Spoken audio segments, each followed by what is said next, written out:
আসসালামু আলাইকুম। আশা করি সবাই ভালো আছেন।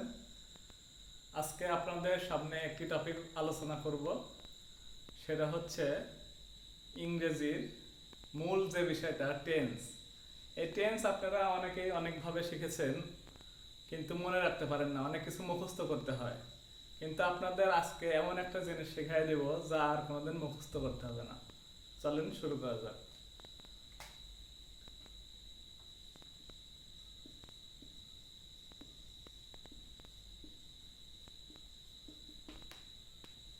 আমি ভাত খাই। আমি ভাত খাইতেছি। আমি ভাত খাইয়াছি। আমি 2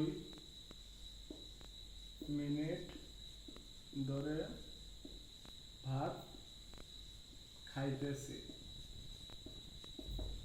আমরা অনেকভাবে শিখি যে সেন্টেন্সের বা বাক্য শেষে রস্যই থাকলে প্রেজেন্ট ইনডিফিনিট হয়, তেসি তেসে তেসেন থাকলে প্রেজেন্ট কন্টিনিউয়াস হয়, আসি থাকলে প্রেজেন্ট পারফেক্ট হয়।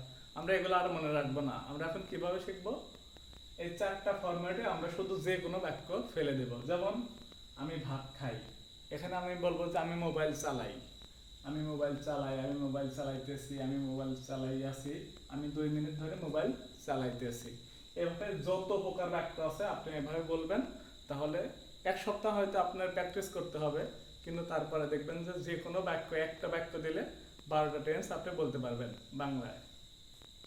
যেমন আমি লেখাপড়া করি, আমি লেখাপড়া করি, আমি লেখাপড়া করিতেছি, আমি লেখাপড়া করিয়াছি, আমি 2 মিনিট ধরে বা 2 ঘন্টা ধরে লেখাপড়া করিতেছি।